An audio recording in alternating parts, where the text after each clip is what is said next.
there's a lot that hasn't been said today, and a lot that you're almost not allowed to say. And some of that I think I will say, because, you know, in the United States right now, we've got a politician who's famous for speaking for the 1%, and he says it's not his job to speak for the other roughly, to speak for the roughly half of the people that don't deserve the 1%'s attention. And so I feel that it's my job to speak for that, you know, 47%. And to begin with, I want to talk about the opposing channel pressures. Now, we've talked today about, on the distribution side, the consolidation. But since I got into this business in the 1980s, basically all the growth in magazine sales, the growth that made up for the loss in magazine sales, have come from special interest publishers, special interest titles, because that's what the consumer is looking for. That's what the reader is going for. And it's beginning to look to me as if we have gotten ourselves, we've painted ourselves into a corner where we cannot be profitable as an industry, because the consolidation of the distribution channels have created certain truths, certain necessities that are at variance with the needs of a special interest publisher to get to market in an efficient way. I mean, as we, you know, go to greater distances, we truck further, we need the economies of scale to pay for the merchandisers, the special interest publishers who need to go into targeted retail outlets in order to sell at greater efficiencies begin to, you know, they begin to lose their ability. Another thing I want to tell you, actually, so anyway, here's the opposing channel pressures. We've got the publishers fragmenting into more and more special interest publications, providing the growth in the industry. At the same time, we've got publishers who do, believe it or not, need to make money off their circulation. So these are people I also want to speak for today. Those publishers who actually do need to make money off their newsstand, off their subscriptions, whatever it is. In order to make money, they're starting to increase the price of their publications. Because think about it. If you have like a $4 publication, which is, you know, higher than the median, higher than the norm, and you're only making back, which is very possible, by the way, 35% in remit because of all the pressures on that remit, that means you're only going to be making about $1.40 a copy. If you're spending 70 cents a copy, which is very possible, to print and ship that copy, then you are, you know, netting 70 cents a copy. If you're only selling half your copies, which, you know, is great in the United States, then you're not making a penny. And all this happens before you pay for editorial, before you pay for G&A, before you pay for newsstand promotions to promote that. So publishers are being squeezed. They're being squeezed. Nobody's making money.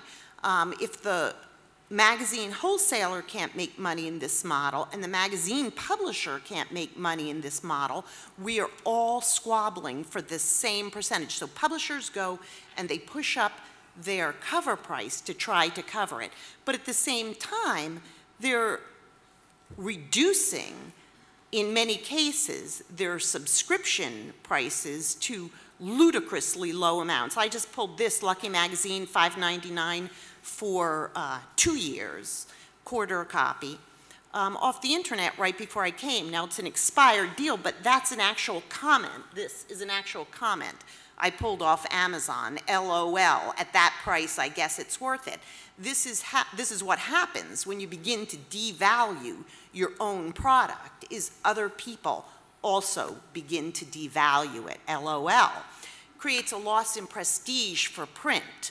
And the loss in prestige is with the readers, but it's also with us.